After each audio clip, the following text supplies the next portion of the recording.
in every one of my organizations, it's how do we rush to a $1 million a month, to a $2 million a month, to a $3 million a month. Marketing is getting more expensive and more competitive. People waste money and waste money and waste money. We're going to jump into this. Hey, everybody, welcome back to the Exit Rich podcast. I got Michael Cooney here from WhatConverts. And what his product does is actually quite great for people that are spending a ton of money in marketing. It actually tell you what converts into leads and business for you. Michael founded the company over a decade ago with him and his partner. We're going to talk about that. They've had great growth. They have great agencies that use them. Michael, thank you so much for being on the Exit Rich podcast. And thank you for helping our viewers find out where their marketing dollars are going and what's converting. Oh, thank you, Lance. I really appreciate you having me on this call. Well, so Michael, let's talk to everybody about who you are and what you do real fast, and we're going to jump right into it. Yeah, so I run WhatConverts with my partner, Jeremy Helms, and we just help marketers track the results of their marketing. So if you're spending any money on advertising, we tell you, which campaigns are making money, which aren't, and we make it very clear in what's working and what's not. Well, you say that because people will say, I can go see that in Google Analytics. They tell me what is working and what's converting. Is that not true? So Google Analytics does a great job. I've loved it as a marketer for a long time. What they can't tell you is the value of a phone call. They can't tell you if it's good, bad, or ugly. And then they can't allow you to qualify to send them back into the ad platforms to then optimize. Okay, so explain that to me. So I thought you could put down in Google Analytics, good call, bad call, 30 seconds, minute, 2 minutes, put gold timers around. Yeah, it's very limited. You don't know who the person is from the call. You don't have a transcription of the call. You just have a duration. And many of those calls are pretty much nuisance calls or spam calls. So with us, you get a phone call, you know who the person is, you have a full transcription of the call. You can then qualify the call. You can... I don't want to get too deep in the weeds yet, but we have automation tools that allow you to do it, lead intelligence, based on the transcription of the call. So you can identify, did they request a quote? Didn't they request a quote? Are they in your target audience? So the bottom line is you can put a quote value and a sales value to every single phone call, fire that back into the algorithms, the Google algorithms, and then it's going to allow you to optimize your marketing on value instead of just a click, or a phone call. And we call it the optimization flywheel. So here's an analogy. If you're running an e-commerce store and you sell something on an e-commerce store, you know the value immediately. On our side, it's a phone call and you don't know the value of the phone call. So our system allows you to add in the value of a phone call so that you fire it back into the algorithms, which are optimized for running on value. And so, it's optimization. I guess my question for you is this: after I add in so many times the values, do you have an AI product that will just automatically do it and say this phone call is similar to the last 20 phone calls? Or do you have to manually go in and do this? Yeah, so we recommend you manually do it. And it's for two reasons. When you manually do it and you see the content of the call, you get insights, and you also identify patterns on what people are looking for. So from those insights, as a marketer, I've been able to optimize campaigns. But once you've done it manually, you graduate to our advanced roadmap, and the advanced roadmap then allows you to automate it. And we use lead intelligence rules so we can pick up on keywords and terms, but then we also use the answer engines like ChatGPT or Anthropic, where you can say was this a sales call?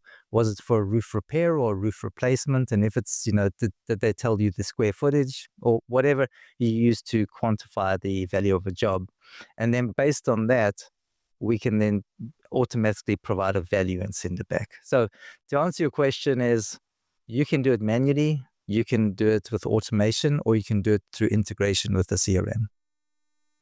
You mentioned you work with Katie from Camp Digital, a good friend of mine. I guess my question to you is, do you work mainly home service-based businesses at WhatConverts, or do you work with other type of companies also? So home services has grown into our largest industry for us from a revenue point of view, but we work with lawyers. We work with, medical dentists, doctors, everyone. Okay, so home service is your bread and butter here. So let's talk about that. You worked at an agency, I'm assuming, prior to starting this. You didn't just hang out and say, let me Yep. go start. All right. So you worked at an agency. Yep. I guess my question to you is, what are some of the core what should a home service owner be looking at? What's the metrics they should be looking at their marketing, not just phone calls and not just revenue, because other things, metrics add up to making those phone calls happen and revenue. What metrics do you say, hey, look, we should be looking at these metrics?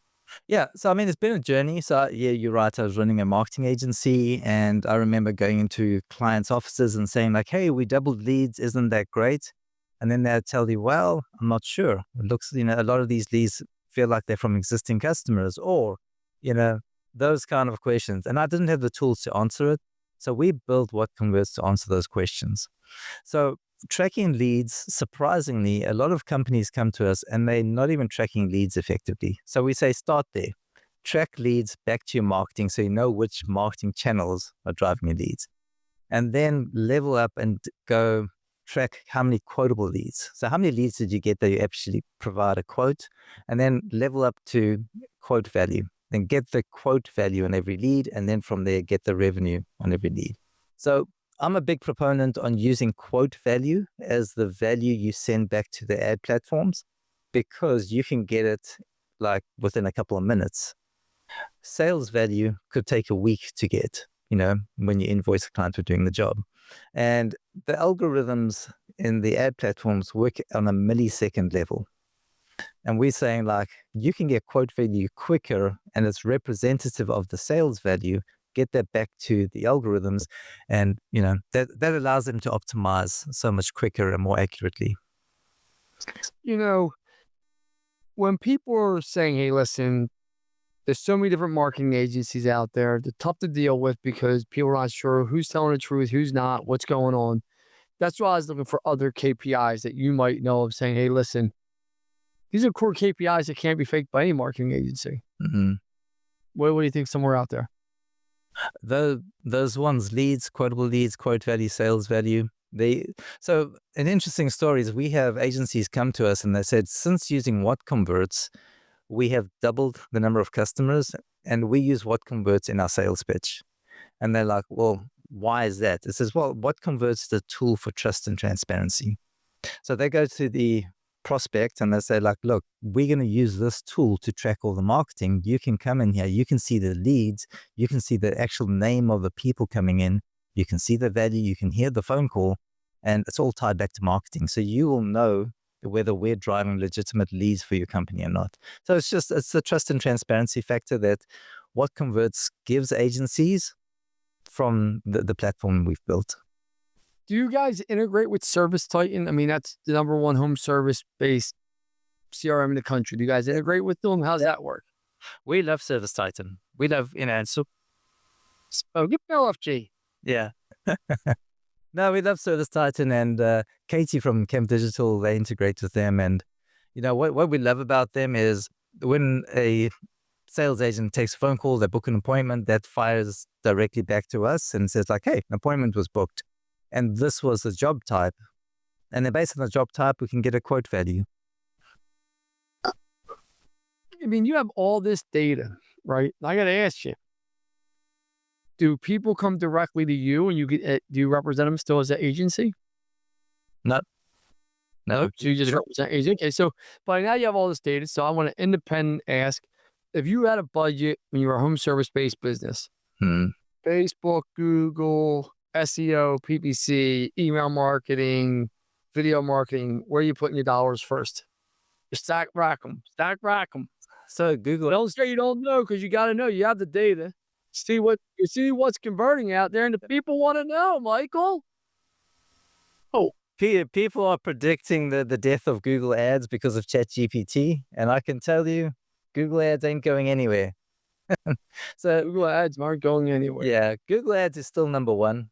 So if you've got dollars and you're tracking, what I love about Google Ads is you can target a search term at the time when people need it. So important. So as soon as somebody says, I need a new roof, you've got an ad straight in front of the person that needs your product, and then you can track it. So I think Google Ads is really great. Meta has done a great job. as well, reaching people when they need something with their targeting. They've improved. And then I'd keep an eye on ChatGPT and all the other answer engines for the future. We're seeing more leads come through from answer engines.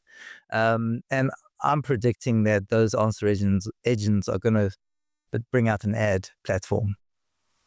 Well, they're going to have to, because how are they going to make money? I mean, people don't realize Google makes over 90% of their money off their revenue off of ads. Facebook makes all their money off of Facebook ads. I mean, like, this ain't that hard to figure out. If you're not selling ads, I mean, the news channels, those criminal organizations, they make all their money off of ads. Yeah. I mean, I don't care what channel you watch, they're criminal organizations. It's amazing to me that people haven't figured out, if you could put eyeballs. I mean, even my roofing conference, I try and tell you, people aren't giving me money to sponsor because they're like Lance Bachmann. They got 1,000 contractors come to Marco Island that they want to talk to. Hey, everyone. Thank you for joining us today. I want to give a quick shout out to our sponsors, Service Titan and Rilla, our technology of choice to helping us scale and grow our business and making sure all of our viewers have the technology to scale their business so when they want to sell it, they're able to. Yep. That's why we're sponsoring, man. That's, we've got, we've probably got a couple of hundred roofing contractors that use us already. And we want more of them, because you're selling a high dollar service and you've got budget to spend on marketing. And it's, the more money you put into marketing, the more of those high dollar jobs you get. Well, as long as the marketing is going in the right places. And that's why you got to have a tool like WhatConverts, because if you're flying blind like Stevie Wonder, I mean, your money's going to go out the door. I mean, honestly, I'm not being rude. Like, it's just your money's going to go out the door. I owned an agency for 17 years. Yeah. I tell people, I saw people waste money and waste money and waste money. Yeah. And I was like, wow, man, like, this is lunacy. And, people always say, Lance, you're going to come back in. I'm like, probably eventually, because now that I don't own an agency and I see how bad so many agencies are, I'm lucky I got relationships with people like Katie, Dan from Kickcharge. So I know good agencies, make sense. Sosa. But like, if I didn't have relationships and I wasn't, who I am, my God damn, it's hard to find a good agency. These people are full of shit. Yeah. What? These people are full of shit. Yes. You have your good ones, like Camp Digital is really great. But we have some really great agencies there's some agencies that don't want to use WhatConverts because it will show you exactly what you produce, and they hide from that. But you're right. There's a lot of bad agencies, but I like to think that most of the agencies that use WhatConverts are pretty good. Well, the only reason you have a tool like yours is you believe in yourself. It's like getting on the scale every day. You're not going to be fat, most likely, right? Like, I mean, honestly, like, it's really not hard to figure out that people are willing to show you an independent tool. That's why I always liked, I know SEMrush, always liked SEMrush. I always like these independent tools. Yeah. Because you can't fake them. Did you see SEMrush got bought by Adobe? Yes, I saw that last week. And it was the valuation, what was it? $1.7 billion. I think it was 1.7 billion or something. Billion, yeah, correct. Man, you like that kind of action with your exit. Oh, where do you go? Yeah. Oh, there we go. There you go. I'm back. Yeah. I used to know Marina, their president, very well. I was blown away to see that evaluation. We knew they were big. Yeah. I did not expect them to be that big. Yeah. Full transparency. Yeah. But think about all the data they have access to. Think about how many years they've been around. Think about how many people have been on their platform. It's a SaaS product. I'm like you. I don't believe Google's going anywhere. Right. I think Gemini is their ass product, right? So people say ChatGPT. Google's not going to just lay down the ChatGPT, right? And just say, oh, let me just lay down here. They got Gemini. It's already inserted into their Gmail, into everything. Yeah. So I'm with you it's very hard to dethrone an 800-pound gorilla in this day and age with technology that has a head start. Yeah. And the thing about this is ChatGPT now has to pull in their ads and make it a platform where, if you think about this, everyone said Alexa and voice would have already killed search by now. I mean, that was supposed to have killed search 3-4 years ago. Yeah. How'd that work out? Yeah, no, it's still going. Yeah, search is still, dominating. You didn't even put Alexa and voice search into one of your top 5. Yeah, yeah, exactly. I mean, so that's where people aren't as quick to adapt to, and listen, you use ChatGPT, I use ChatGPT. Most people still aren't using ChatGPT. They don't understand how easy it is to actually use. Yeah, They actually believe like this is a hard. I mean, fuck. I mean, ChatGPT is easily used in writing a Word document. It just is. yeah, Tell it to write a for you, it does it. yeah. No, exactly. But I want to, so the one thing I have seen, and I suppose with the roofing contractors and the more people that get into it, and like you yourself, you've gone from an SEO firm or an agency into the roofing world because I suppose you can see that you do marketing to compete better.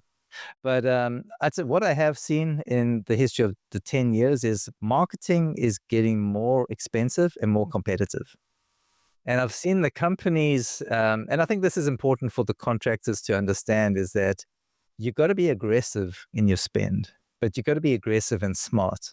You can't just say like, I'm going to put $1 million into advertising. Let's go. It's like, no, you got to be strategic and play the game. So the thing is, once you've got a campaign that's working well, you got to double and triple down on that and track it.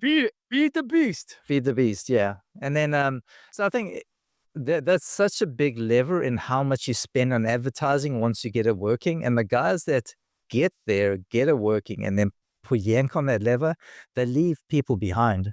So I just think for contractors that are being cautious with their advertising, it's like, I don't know, I think it's time to take it seriously. Well, I mean, I think a lot of people, contractors, don't know where to put their money. They don't know who to believe. They're contractors, right? Yeah. I mean, I've had a nail gun in my hand. I don't rip shingles off.